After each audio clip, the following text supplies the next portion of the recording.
Okay, so yeah, welcome and good evening for us, maybe good morning for somebody else, and Assalamu alaikum. Thank you for joining us today for our Tuesday's tips and tricks session. Um, Before I welcome our speaker today, I would like to tell you some information about Microsoft Elevate Educator community. As you know, it's a growing community and it's fully packed with resources for educators, and you can play a vital role in the community, getting resources, sharing resources. And so I'm just eager, how many of you have joined this Elevate Educator pathway? If you can just type in the chat. And I would also love to share the recording of the introductory session that we conducted about this Microsoft Elevate Educator pathway. So you can have an idea if you haven't gone through or if you haven't explored the pathway. So this is the session recording. And we are here to help you to become a Microsoft Elevate Educator. So if you have any questions regarding to that, you can always ask, contact us. And if you are in the community, please, you can, send your queries for us. Yeah, with that, I would like to introduce today's speaker, Dr. Maria Naim. So I'm very glad to welcome her. She's a cognitive linguist, and she's also a gold medalist. And more than that, she's a passionate educator and author, and she's executive communication leadership coach. And her current focus is on research in responsible and ethical AI use, which is very relevant to our topic today. And apart from that, she is one of the founding members of this Impact Era, a global educator ambassador community. And if you have joined us in our, the launch webinar, she was our wonderful moderator for the session. Yeah, without further ado, Dr. Maria, the floor is yours. You can take over. And thank you for joining and taking your time.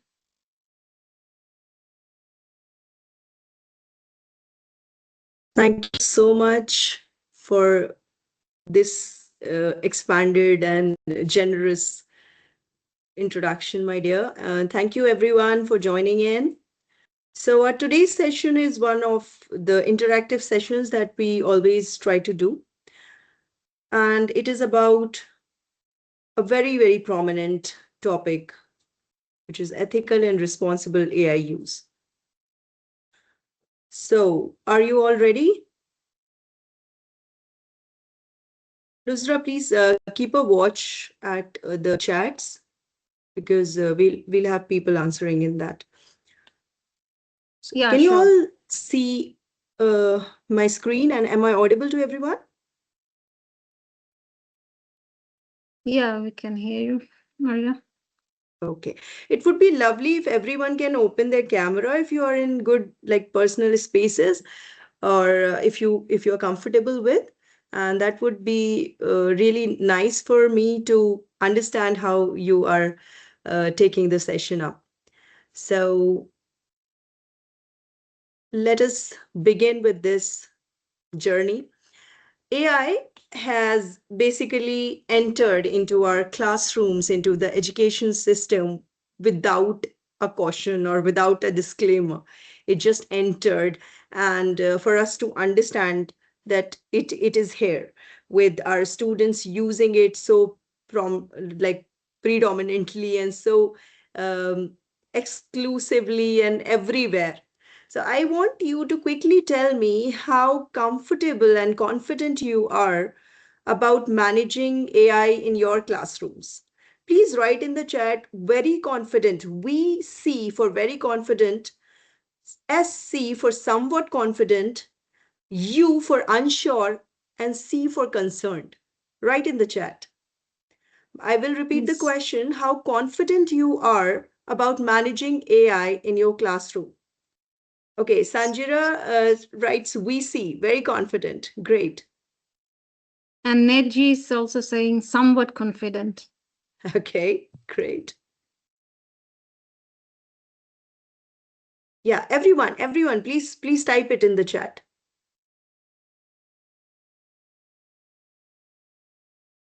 Okay, Mani says confident. Okay.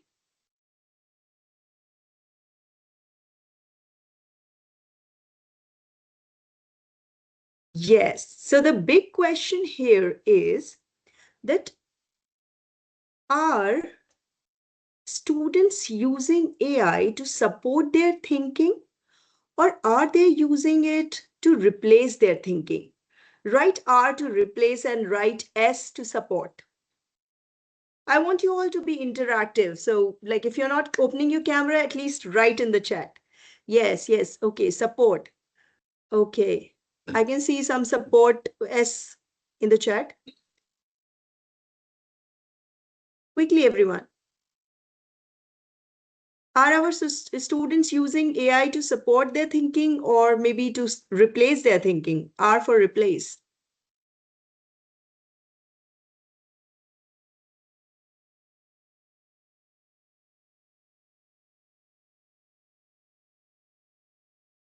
Okay, now with this is the current scenario of AI, which is like, according to the research, it is right there on the screen. What is happening is that we are getting the AI generated content, and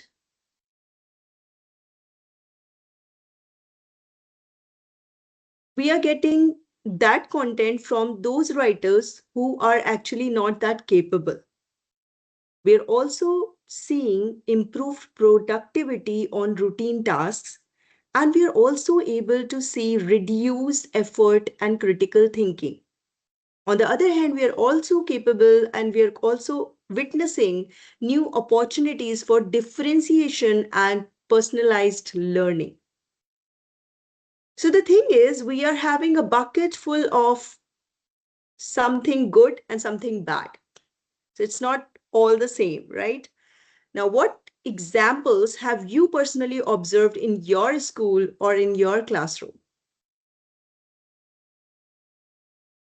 Yes. Anybody?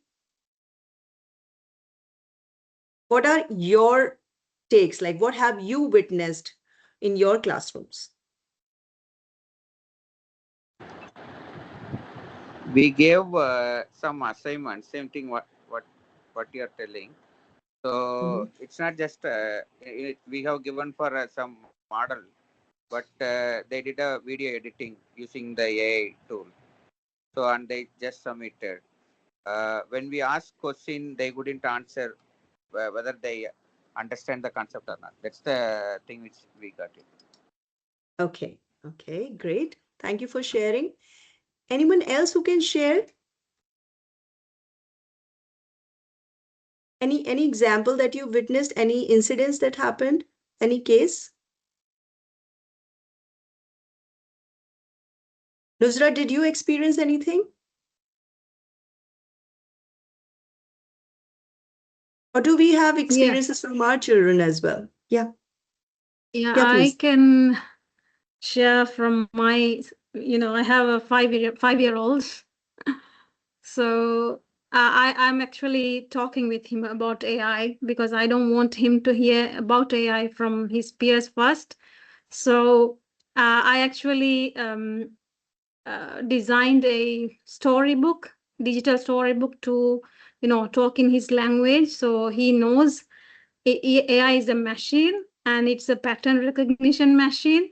So that day when I was talking about something AI, he says, Mama, I don't like AI. It's just a machine. It's lying. I said, it's not lying actually. So what is AI? So he said, it's a pattern recognition machine. Wow, wow. Wow, So, that's a beautiful way. yeah, so I think we have to talk about, we have to openly talk about AI with even with the young children at home,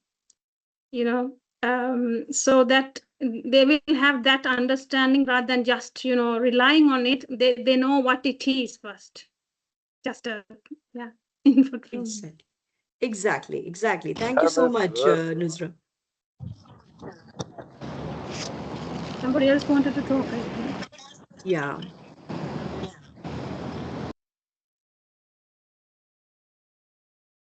And I can see lack of citing sources. I'm sorry.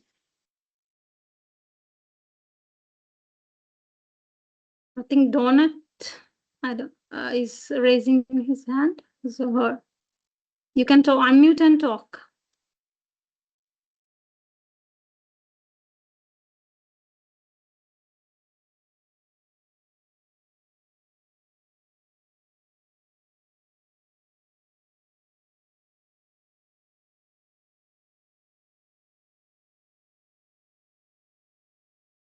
Yeah, that's fine, Maria.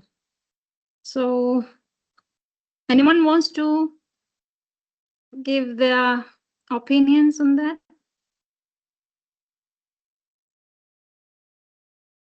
Can I? Yeah, sure. Uh, what I feel is that when you provide with opportunities for students in the right way and in the right direction, things will really surprise us.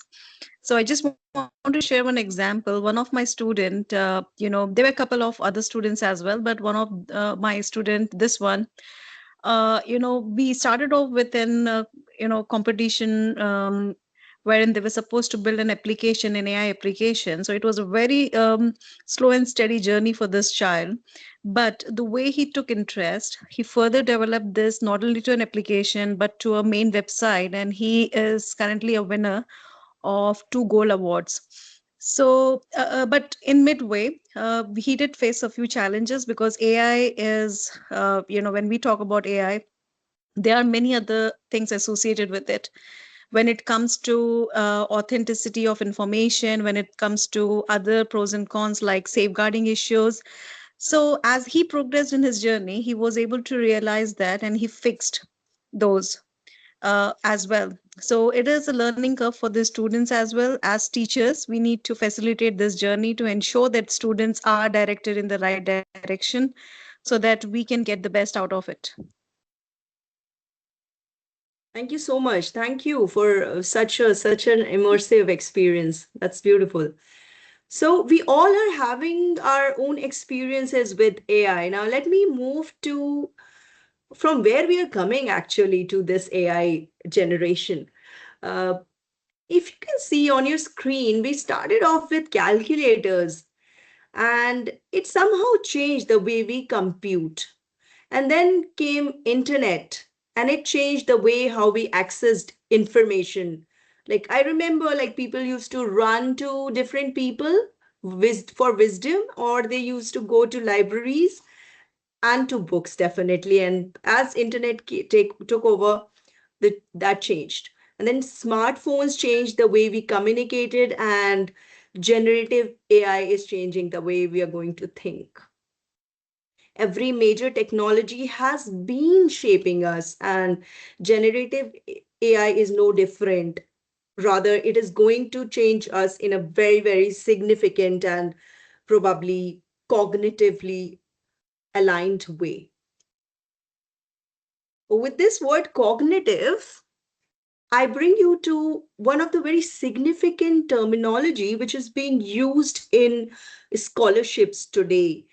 It's a neuroscientific term, and as if we simplify it, it is like offloading, when we offload something, and when we attach it to cognitive, it has to do with brain, the functioning of brain. So simply say, when the functioning or functionality of our brain is being given to external tools to reduce mental effort, it's not always wrong. Sometimes it is inherently important to offload, to assign some tasks to others. And probably that's the reason we appoint other people for our work to join hands into our work. But when it is overused, it actually weakens the very skills that we aim to develop. Like if I say, for example, GPS, we have witnessed in Dubai, like we were traveling, we were driving, and without GPS for some short period of time, it was a havoc.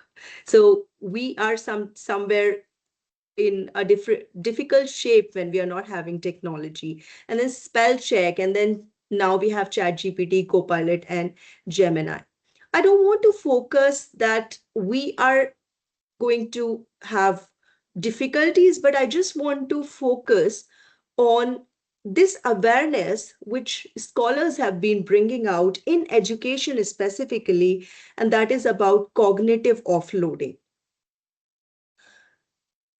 With this, I bring you to when AI become a crutch.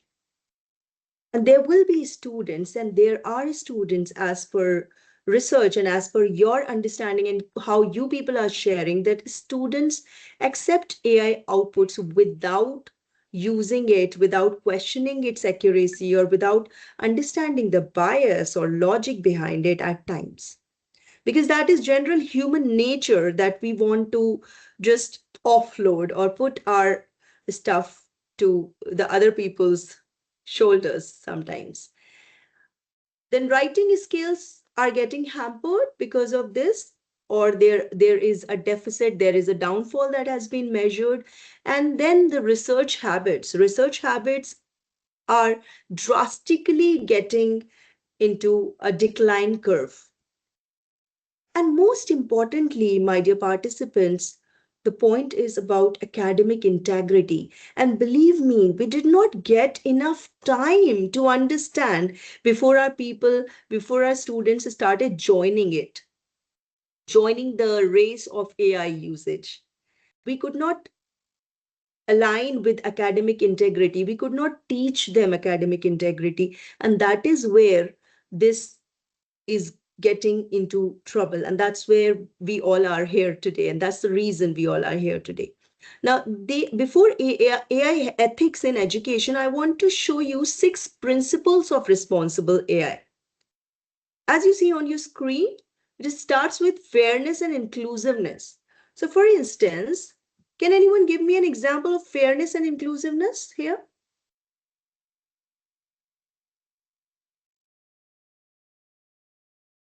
Okay, let me give one and then you can proceed with it.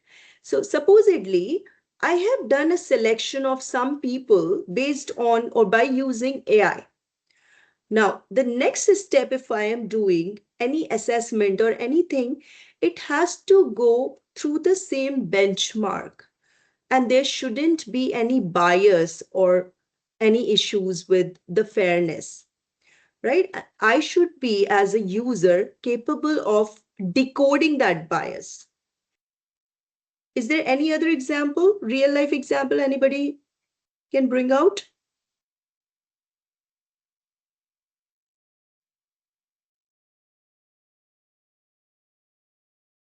So there are biases based on the places. There are biases based on the maybe the caste or the gender or where the person is coming from. So all of that has to be mitigated. Then transparency. There has to be transparency in terms of from where the information is, what is the analysis behind it, what are the tools that my platform, that my generated content is using, from where. So always ask for references. Then there has to be accountability, reliability, and safety. At times we see that several things are jeopardized when we are using generative AI or other sources which are open. Privacy and security, yes, there are instances where the student's whole address and location, everything was revealed online, which is why we have to be careful about responsible AI. Specifically, not just we, our students need to know this.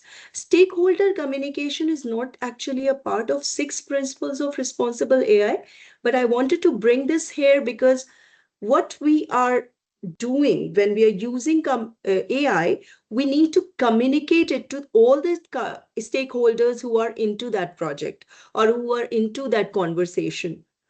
So that is one point. Now, moving back to AI ethics in education, there are 4 pillars, same as there are 6 pillars in AI, responsible AI. So privacy, bias, transparency, and accountability. Now, my dear participants, we do not have to think that AI ethics is something of the IT use or IT specific thing. No, it's a pedagogical responsibility. When my students are using AI, they need to know how it has to be used. And when I, as a teacher, as a faculty, is using AI, I should know all the pros and cons and all the policies behind it. And let me tell you a gap which is here, because I have been doing research into this domain for quite some time now. There is a huge gap when it is said about the policies that we have to bring out, because AI was pushed open to all of us without laying down the policies so specifically. So we, as schools, as school administrators, as school leaders, or as school faculties, need to design policies. We need to design policies of ethical and responsible AI use. And this could be the framework. This could be a template that you can use for it. So if you like, you can click it. You can take a screenshot of it. Are you all with me so far? We have some activities as well, Nusra. Will you be able to assist me in that?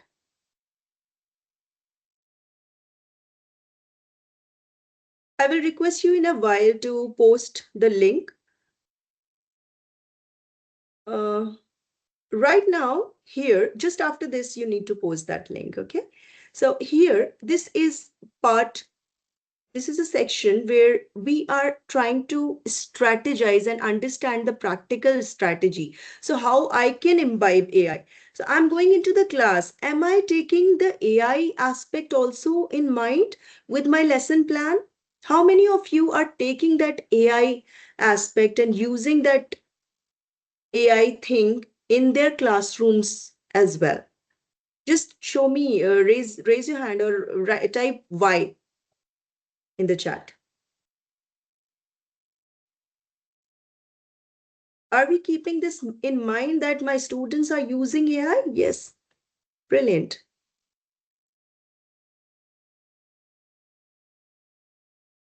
Are we getting any responses, Nusra? I'm not able to access the chat now. Nate is saying responsible to use smart. Okay. Yes. And the answer is we have to be prepared with the AI component while we are preparing for our lesson plans, while we are going in our classroom. And this is how what we can do. This is like a practical strategy. You can come out with a more advanced and practical strategy for yourself. So I have put it like redefine your assessments, design tasks that require process. Okay, so they should, like somebody here shared, Nusra, if you can help me with the name. She was sharing that the some male fellow here was sharing about the assignment being done, completed by AI, the videos being done by AI, right? Yes, Nusra, do you remember who said that? Yeah, sorry. Okay, you We can can raise ask your the hand. Whoever participant to said raise it. their Yeah, hand. please raise your hand. Thank you for that insight. Basically what is happening, yeah, Mani, okay, thank you, Mani. So that is what is happening, and how we can mitigate it, how we can stop it, is that we can ask for a process to be documented, and we can ask for an oral defense for that assignment, and we can ask for real-time thinking. So sometimes we give an assignment, complete assignment for homework, or complete assignment to be taken, to be submitted all together. We can break it down into small steps so that real-time thinking comes up. Probably I am doing a research design, probably I'm doing some entrepreneurship design thinking. So I do ideation in my class, and maybe I can leave the protocol to be done in home or by as a project. So something of that sort can be done. Then teach prompt literacy. Teach the prompt literacy. Okay. So we have to show students how to integrate AI. Prompt literacy is prompt engineering. Like we need to tell them how to use AI. We need to guide them, and we need to have clear boundaries. We don't need to prohibit them, but clear boundaries are required. And then model ethical use. When you are going into the classroom, I have been using AI. Most of the teachers, or almost all the teachers, are using AI. We need to have acknowledged the use of AI when we are demonstrating our lesson plans, when we are demonstrating our PowerPoints, or when we are demonstrating our research. We should acknowledge the use of AI, and we should give a good example to our students that this is what I have researched using AI, and I have cross-checked its authenticity or its correctness. So there could be small steps that we can do to enhance the understanding and to make a flow of use of AI rather than being oblivious of it. Nusra, may I now request you to post the small activity? We'll do a very quick activity, which is going to be interactive, and I hope you'll all like it. Give me 2-3 minutes until then, we can carry on. Okay, sure. Thank you. So here, what we are going to do, I will be requesting you to do 2-3 things in this activity. I'll be asking you to detect AI generated writing. I will be asking you to detect a hybrid writing and to detect a writing which is done by human, like simply written by some person. I will also ask you to co-create or to recreate an assignment that you are giving to your students. You need to think over on those lines. So let's do this activity first. Let's redesign a task, because this is a mixed group. We have all the subjects teachers. So you can use any of your subjects, and you can redesign a writing, any task that you want to give, not from one traditional task to redesign and to imbibing the responsible AI task into it. Okay, this is a flow. Like normally we give a task. Supposedly I am an English teacher, so I'll write an essay on so and so topic, and that essay will definitely come from AI. So I will redesign it into something that is breaking it. So give me 5 points on how you can develop an essay on cultural responsibility, right? And then maybe like develop that into a design and then give that assignment, not a typical traditional way of giving it.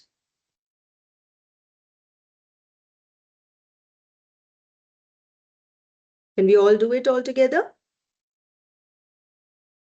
What are the subject expertise here? Can you type in the chat? Who all are here with me today?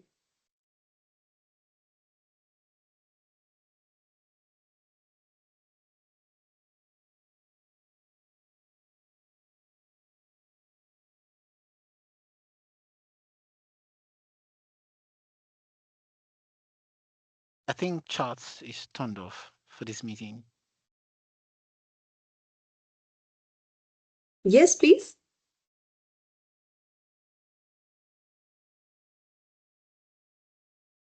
What is your strategy on these lines? Psychology, So okay, ma'am. Yes. I said charts is turned off, so I can send any message in the Oh, chat. okay. Okay, no problem, no problem. If you can speak, or probably anybody else, If you would like to share your expertise, okay. Nate is the learning specialist, career technical. Wow. Others, please type in your subject matter expertise here, and we can design something together.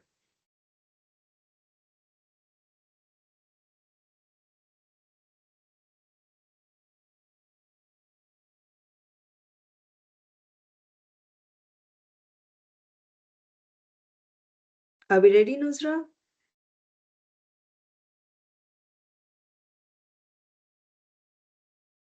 So Nusra seems to be on it. Should we proceed with the design? Okay, World Cup has a tons of content, Nate. That's true. That's true. Stephen is science teacher. Brilliant. So Stephen or Mani or Nate, how would you like to give your assignments to the students? And when we talk about assignments, let's not leave assessment criteria as well. So schools are working on enhancing their assessments and changing the way assessments, but where are we in that? And how are we changing both the things? So this is a food for thought. Are we changing the way we are giving assignments and the assessment criteria? We need to change both, because lately what I have found is we are discussing on the lines of assessment, but we are not talking on the lines of assignment. So when we are giving some project-based learning or any assessments, any assignments, we need to keep this in mind how we are doing it. Yes, Nate, imagine you are interviewing an athlete. What questions would you ask them? That's brilliant. Imagine you are interviewing an athlete. What questions would you ask them? So how we can restructure this? Who could that be? Make it more personalized.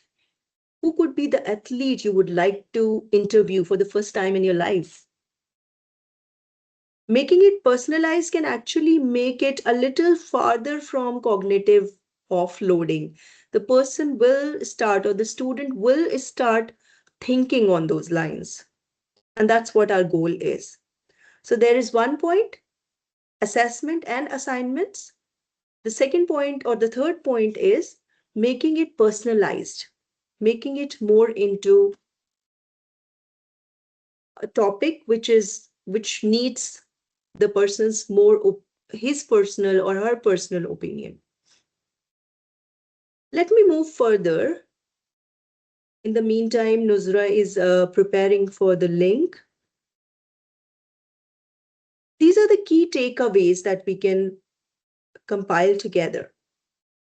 It's like AI is here and it is like here forever, and we don't need to panic. We just need to understand. We as teachers need to understand what scaffolding is and what crutches it. We need to teach cognitive resilience and not just content. So the time is gone when we used to go and teach the content, when we used to go and deliver the content and the concepts only. Because now we have to be a little different from what we were yesterday. We need to embed ethics into every conversation, not just every AI conversation, but into every conversation, because everywhere, whatever task is done is going to be automated and there will be a lot of use of AI. We need to lead with policy, and policies need not to be designed without clarity. And clarity, policy, and consistency can bring us all together to the goal, which is not to prevent AI use, but to ensure that AI enhances thinking rather than replacing it. And with this, I want to bring you to one of the research which I was going through, which is a Scopus Index research, highly acclaimed research. And it states that there were almost like 65% of students who were in a creative writing course at a university level, and they showed significant improvement in their creative writing skills by using AI. And what kind of AI did they use? They used feedback-based AI. So the AI that they were using They were using it for feedback and improvement. So with this, we move to this image, which is right there. Augmentative thought, like use of AI to support reasoning. It's like, this is the content I've written. Can you enhance it? And when AI is enhancing it, you should have your own reflection that where all the work has been done. Improve understanding, not replace it, and maintain the agency. Maintaining agency is in our control, and we need to make our students understand that as well. Uh, Unfortunately, recently, what I have noticed is, and what many of the faculties are noticing, is that we as teachers, because we are overburdened with a lot of documentation and work, I agree with that, but we are using AI without our own agency. So there are many things that we are doing using AI where we are not rectifying, or where we are not even checking it. So just make it a point that whenever you are generating something, you're getting the results. Maybe it could be the best tool that you're using, but please try to go through it and see what you actually demanded, what you actually need for that. Just let me know, Nusra, as and when you want me to stop. Now, this is the ongoing research which I wanted to share with you. And I am quite aware that you all are from different streams, not just English or linguistics. But this is something which is going to correlate with your subject expertise. So this is like an experiment, mixed method study, which we are doing to understand the AI usage intensity and the intensity of cognitive offloading. Like if somebody, professors come or anybody comes and say, oh, cognitive offloading is happening, and the results are different. Because initially also you said that you people and most of the people are aware about the issues that might come up with AI. So we need to understand it more through data. And so we decided to do this experiment. Okay. The participants are mainly middle school students. The reason behind it is there is a framework called CALP. I will not go deep into the research, but the CALP framework is actually talking about cognitive development. So when we talk about middle school students, those are the more vulnerable segment of students whose cognitive development is going to get at risk if they are not just scaffolding, if they're not scaffolding or using AI for support, but using it in the other way, replacement. So in case if they are replacing it more, it will hamper their research skills, it will hamper their literacy skill, it is going to hamper their critical thinking skill, which we as teachers would never ever like to proceed with. So these are on your screen, some of the research instruments that we used. I think it's visible. So again, I will not go deep into it. These are some 5 instruments that we are assessing. We are assessing it through a pre-test. So we have 2 groups. One is a control group, which we are not giving AI. We are just assessing, as we say, a baseline test. Okay, so we are doing a baseline test where we are assessing their skill by themselves, how much of it they have. And then we are providing a group with AI. And unguided AI, and then a guided AI. So this is where we are putting in the intervention part. What we are doing now is we are going to schools, we are going to coaching institutions, and we are taking students, bunch of students, and we are giving them instructions on AI, a proper set of instructions to use AI. And then that guided AI is bringing different results. So now what they are using is called unguided AI. But once we are doing workshops with them, we are giving them assignments, some tasks, like in-hand experimentation, in-hand practice, then that becomes a guided use of AI. And then we are recording those results as well, and we are comparing it together. So here we have one case that I will share here right now. And that is a student from year 9 from IGCSE board. And that student is a frequent AI user who relies on it primarily for idea generation. That is based on what he says and understands he does. And rather than full text production, he's not producing the full text. But just see the writing score. It is below expected level. The AI use pattern is witnessed as often, primarily for idea generation, as he has quoted. However, the cognitive offloading is considered as being low. So we consider this participant as low into cognitive offloading. So the lower the score in cognitive offloading, the better the better the use of AI. It's not like they are not leaving they're not replacing their thinking with AI. So less, if the ratio is less, it is better. However, this is the analysis of this study. So this is just the hypothesis, which I was just saying, that this study shows a strong AI awareness and low cognitive dependency, yet writing scores remain below expectation.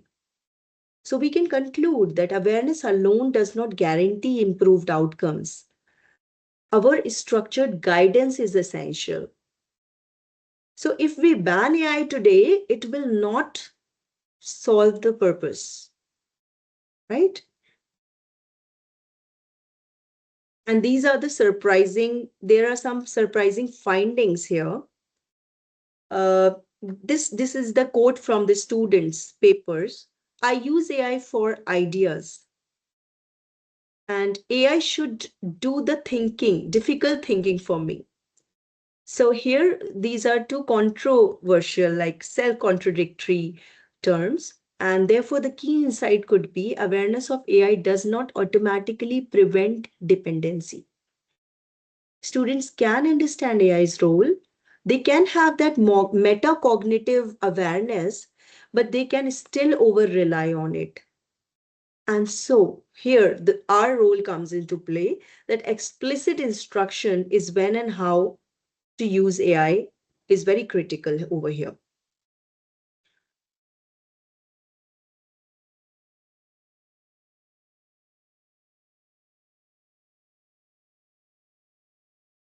Now, this research is specifically crucial and important. We are still on the pilot of this. Let me tell you this. We have not published this research, and this is not in the complete publication phase, but still we could find out the emerging student profiles through the analysis that we are on right now doing. And that is of significant use to us as educators, because this gives us a clear distinction of AI use profiles. So I want to know if there is anyone who has earlier come across AI use profiles of students. Is there anyone in the group who knows AI use profiles of students? We can imbibe this thing into our context. Definitely. So we need to give instructions based on the AI profile of our students, AI use profile of our students. And this profile, for that matter, is not a fixed profile. This might change. For example, this is a very, very layman, natural example. Supposedly, I am a hardworking student and I've been writing essays, and I am not highly dependent. I'm creative, I'm writing.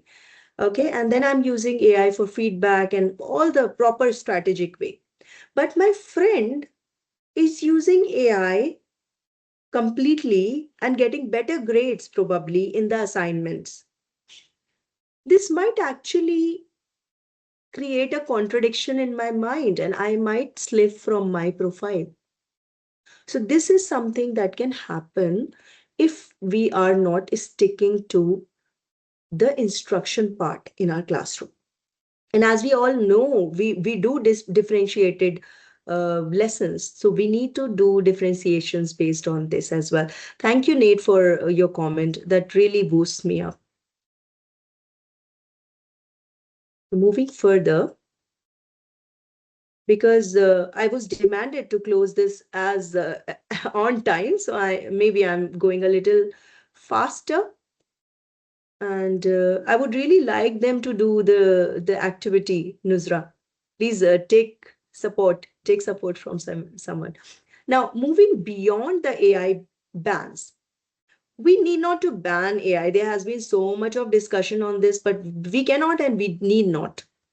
We need to teach on new models. We need to guide AI and we need to assess AI. We need to evaluate it in the right fashion. Please remember, assessments, assignments, and your strategy has to change. AAS, we can say. We will remember this.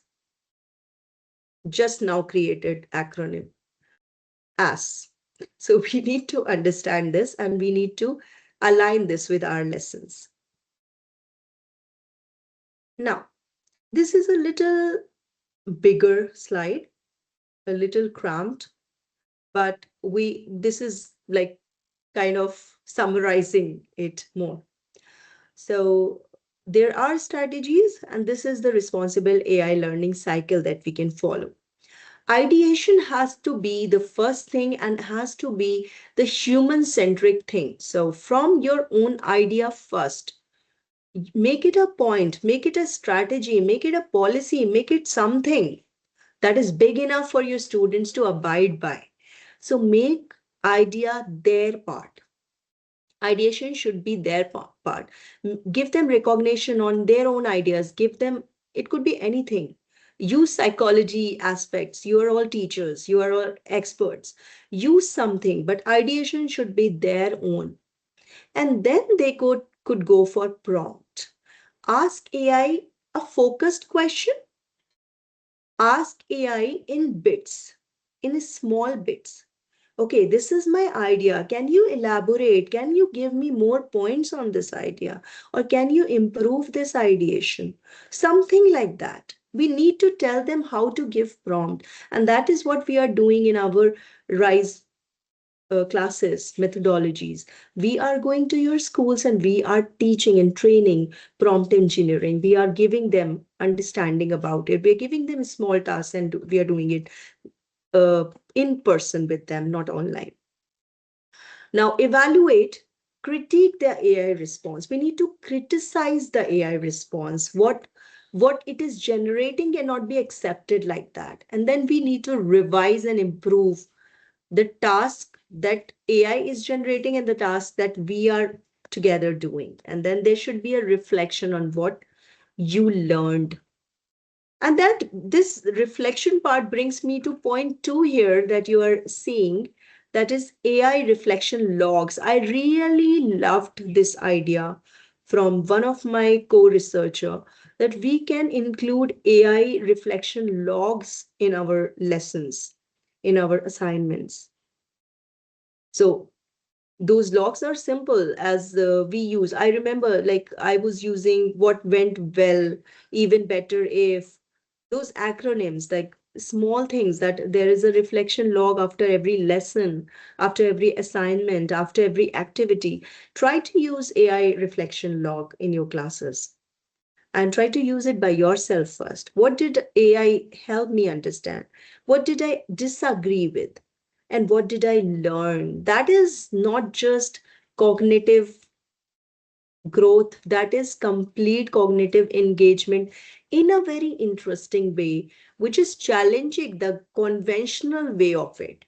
So we are actually going with the flow of the students. We are going with them and they are going to love it. Believe me. So I just jumped on the second one. The first one was guided prompting. Guided prompting, we can do like my question, then AI response, then my revision, and then my reflection, same way.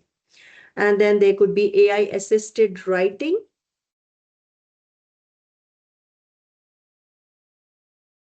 Yeah, and student draft, like what is the AI feed? You can just clearly, this is strategy 3, you can just clearly ask them to make their own and then to submit it to AI for feedback and then do the revision by themselves.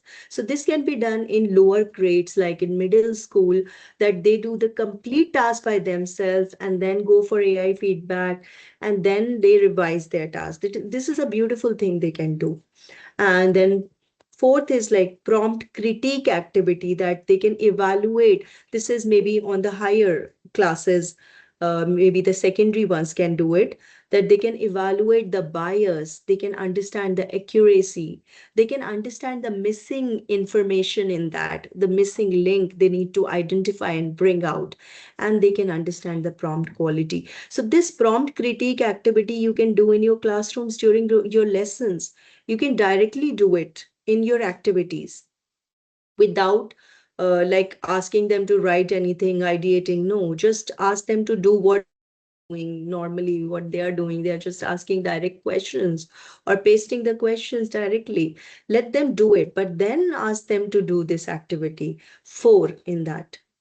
What they have generated, they have to analyze that. That is discourse analysis they'll be doing, and that will actually involve a lot of cognitive effort and a lot of learning, and also a metacognitive understanding that there is bias, there is difference, there is difficulties, there is missing links, there is something that needs to be done with AI or beyond AI.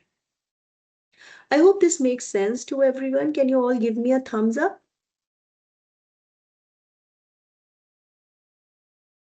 Okay, any reflections on the strategy so far? Which strategy do you all liked most? Yes, Nate, OneNote or one Microsoft Forms would be great for self-reflection pieces. Yes. And what I actually wanted to talk about is AI reflection logs. Like what did they learn while they used AI? What actually AI taught them? And what is their viewpoint? Yeah. Any of the strategies that you liked or you would take to your classroom, you would try to use it? Or is there everything that you knew already? So honestly, I learned a lot while I was doing this research. So we all learn a lot through different instances that we come across. So don't just let me only speak. I want you people to type in the chat or just raise your hand or just open your mic and speak. Please. That would be lovely. We're about to close this session. We don't have much to do more.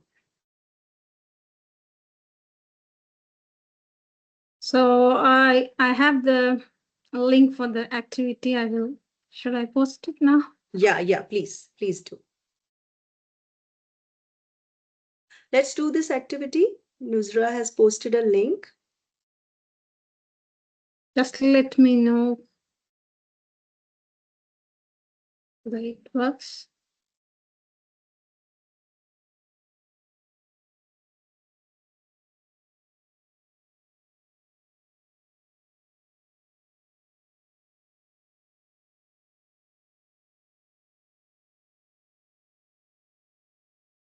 Nusra, you need to check it out if it is working for them.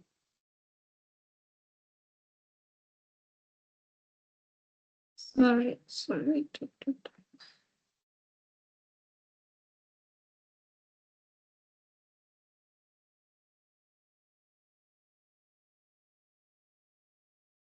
I think I need to change. Wait. Try this one. Sorry.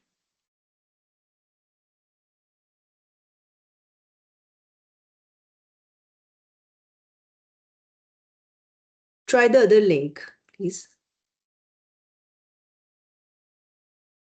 Nusra, you deleted the other one? Let me paste it again.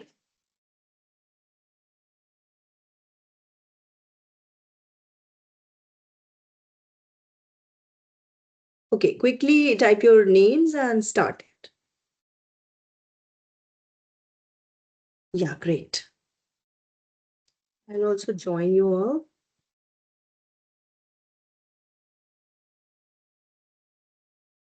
So it says waiting for the host to start.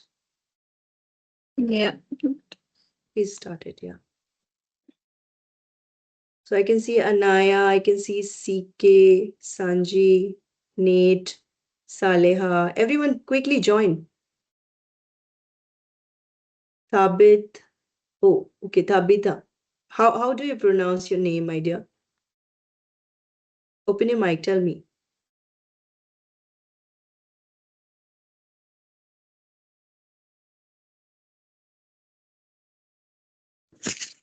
Tabitha. Tabitha. Okay, thank you.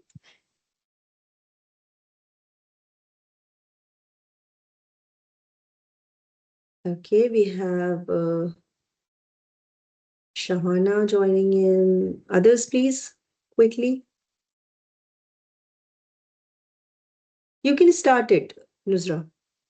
Yeah, I have thought, but try.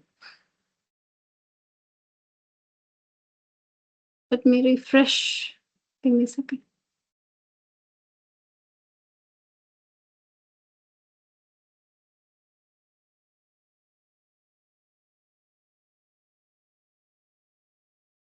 Started, right? Yeah, now it's working. Which of the following is a primary privacy concern in the use of AI technologies? Mark your answers.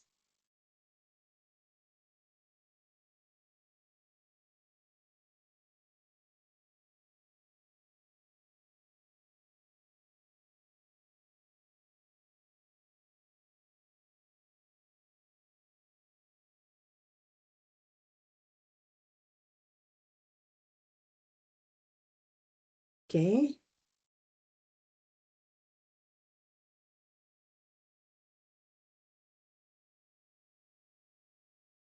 You can go to the next question, right? Yes, yes, sure.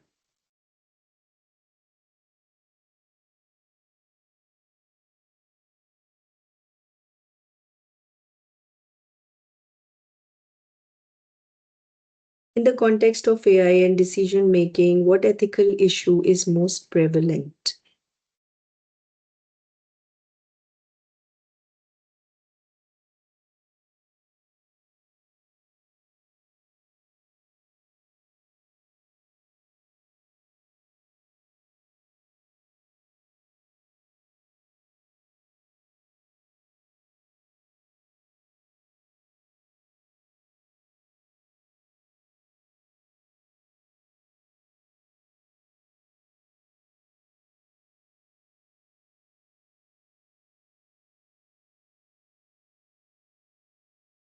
Okay, which scenario exemplifies bias in AI algorithms?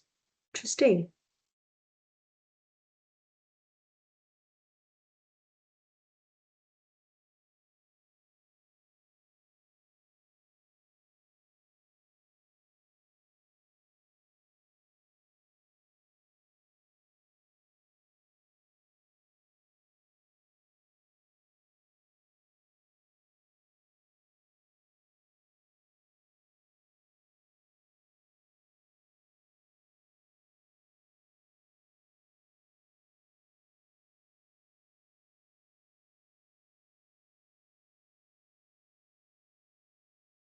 So, what is a potential ethical issue with AI in decision making processes?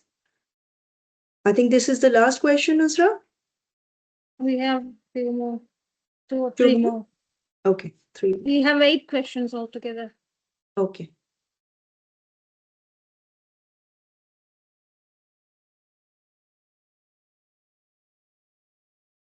So we got 70% accuracy for this. Okay, great.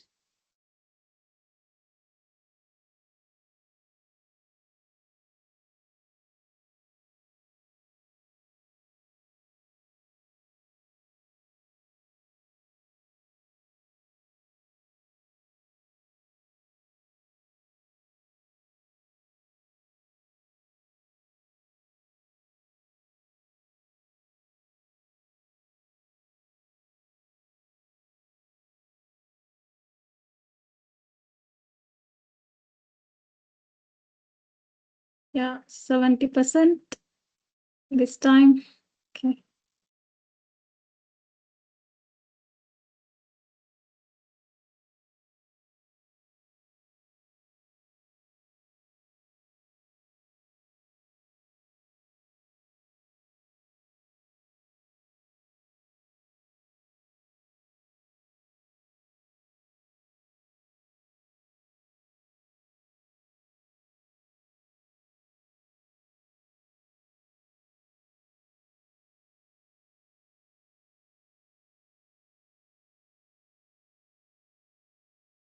%50. Okay, so the next one.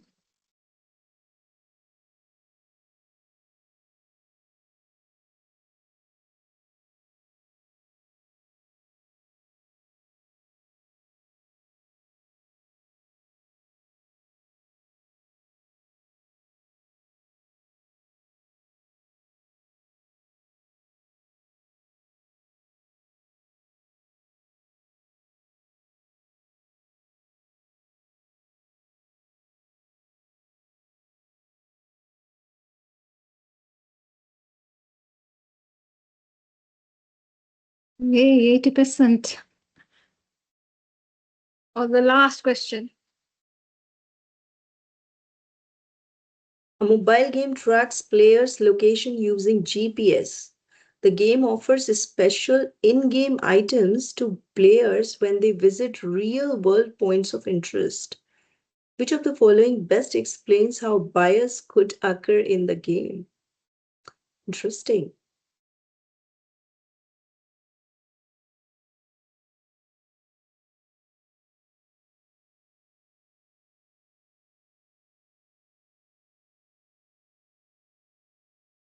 Oh,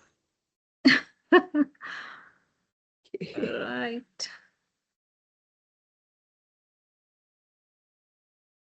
can you show us the results? Yeah, Thank you. let me.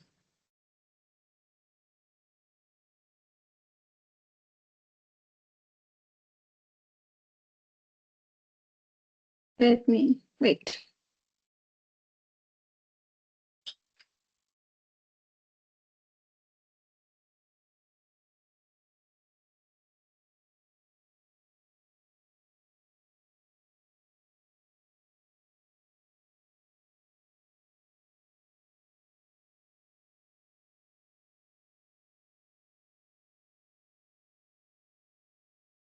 Rosra, you can extract the results. In the Yeah, meantime, yeah. we can continue, right? Oh, yeah. Yeah.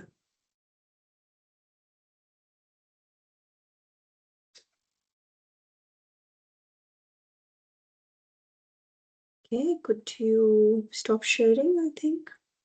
You stop sharing? Yeah. Okay, I'll share my screen again.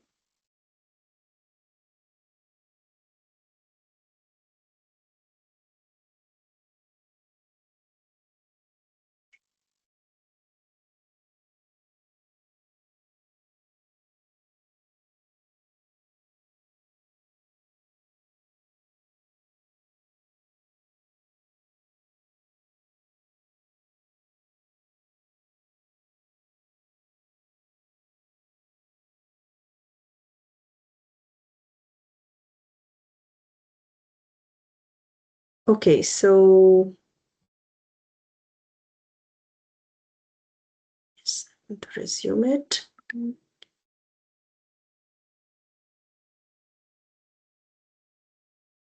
So the golden rule here is first we need to think, then we need to write, then AI, and then reflect. And we need to make this understood to our students, and we need to showcase the results out of it, that if we are reversing this process, it will hamper our growth. Moving to the reflection side, I hope you enjoyed the activity to some extent. And that shows like the different ideas we have about the aspects. So the final reflection is that the future belongs not to students who use AI, but to students who can think with AI responsibly. And with this, this brings to my mind that it's not about teachers who use AI or not use AI or use AI responsibly, ethically. It is exactly the use process that will give you a better place in your positions, in your professional life, and in times to come, in placing you in a better place. So as we leave today, carry this question with you.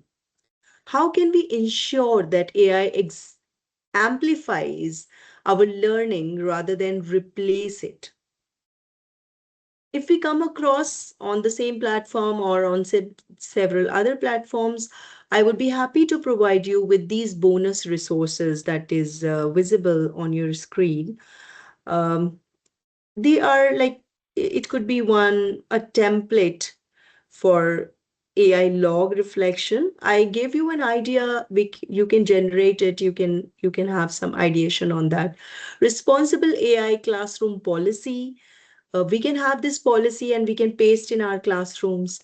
If we are doing it solely by ourselves, if we are doing it institutionally, then that is a great thing also. Then student responsible AI pledge, that could be one thing for metacognition. And then teacher AI observation checklist. Yes, this is something we need to have while we are assessing their papers and their assignments. And research participation invitation. So if you are somebody who love doing research and who likes this idea, you can contact us and we would love to assist you, and we would love to take you in this space of research with us. Want us at your school? Then join the Microsoft Global AI Educator community, and we invite you through Microsoft Global Education Platform Elevate to deliver certain sessions as well. And we would love to come to your school for our sessions as well. So there will be like, because this community, AI Educator community, is a community which is teacher-led. So we would love you all to contribute to it, to come up with your ideas and to bring it to the table. So today it may be like there might be a few incidences where you liked what I proposed you, and there might be few instances which you might not go with me. You might think something different than me. So that's completely all right. But we should have a space where we can come forward and we can share our learnings and we can engage with each other. What do you think? Should we have something of that sort? And AI Educator is a great platform. We can do it. I believe we should do it in globally. Globally doing it can bring a huge difference as well. So with a show of your thumbs up, can you tell me if you're interested in AI Educator, a community which is not asking for anything from you. We are just asking for your contributions, for your engagement, and for knowing you, for knowing much what you are doing in your classrooms and how we can make a difference to the community. I am a little 10 minutes late in closing this. So thank you so much for your engagement. We are deeply grateful for your time and this thoughtful engagement today. And we are committed to supporting your schools in imbibing responsible and ethical AI use and empowering educators and students to navigate the AI landscape with confidence and integrity. And my acknowledgement for using AI in an ethical and responsible way is that I used this AI assistance for the presentation design from Gamma AI, like not an advertisement, of course, and this is just for the preparation of this presentation. And the disclaimer here is that the content, the analysis, and all the perspectives that I showcased here were completely and solely our efforts and not AI generated. So there might be some flaws, there might be some mistakes, and we would be happy to discuss anything that comes forward through this community. Thank you so much, everyone. Thank you so much, Nusra. Thank you so much, Team Impact Era. Thank you so much, Zafarullah, for having faith and for giving us this platform to explore and interact with you all. Over to you, Thank you. Nusra. Thank you very much, Dr. Maria.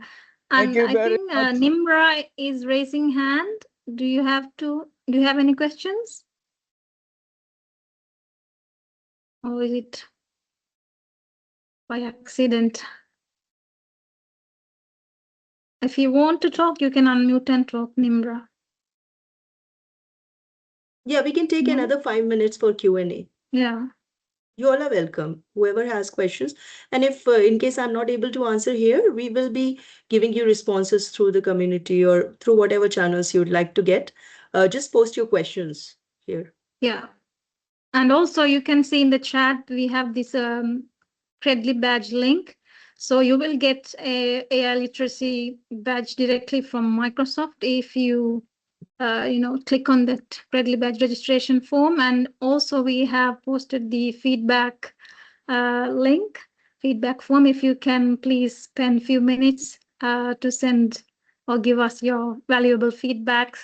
As this is a community-driven platform, we would love to hear from you, and we would love to interact with you, and we would love to have the sessions more interactive. So if you haven't joined our community, as Dr. Maria said, please do join, and please contribute, and let's share the ideas and the valuable knowledge that we have gained. Yeah, thank you very much, everyone, and thank you, Dr. Maria, for your effort and for giving us the insight from your research expertise. Yeah, thank you, everyone, for joining, and yeah, we'll continue next Tuesday as always. So we would love to see you and bring more of your colleagues with you so they can benefit as well. Thank you very much, everyone. Yeah, I So, would bye-bye. personally look forward to your feedbacks. Please do it. Just copy it. Let them copy the link or let them open the link, Nusra. And that's very crucial. That's important. And don't forget to do the Credly badge. You can showcase it. And also, do we have certificates for the participants, Yeah, Nusra? they will get the certificates. Yeah. Yeah. So we will be providing the certificates as well. And also we have the learning platform. So you will receive an email about the learning platform. So if you log into that according to the instructions, you will have plenty of resources, all the recordings of the sessions. Other than that, we will have extra resources as well. So we welcome you to benefit from those resources as well. And if you face any difficulties, please do contact us, and you can always ask your questions. We are here to help. Thank you. Thank you so much. So thank you. Yeah. Bye.